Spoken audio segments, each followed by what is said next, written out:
Hello entrepreneurs, welcome to my channel. Today, I'll show you how to quickly log into your online store's admin dashboard page. Let's get started. First, you need to locate your WordPress login URL. It's like the secret entrance to your website's backend.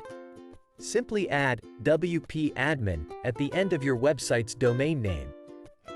For example, if your website is www.mywebsite.com, your login URL is www.mywebsite.com/wp-admin.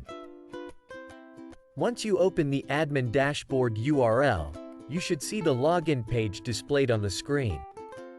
Kindly enter your username and password provided by the website provider and click on Login. You can also check the Remember Me option in case you don't want to manually enter the credentials while login next time. Congratulations!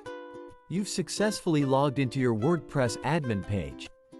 Take a moment to familiarize yourself with the dashboard. This is where you can manage your online store. Thank you and see you in the next tutorial.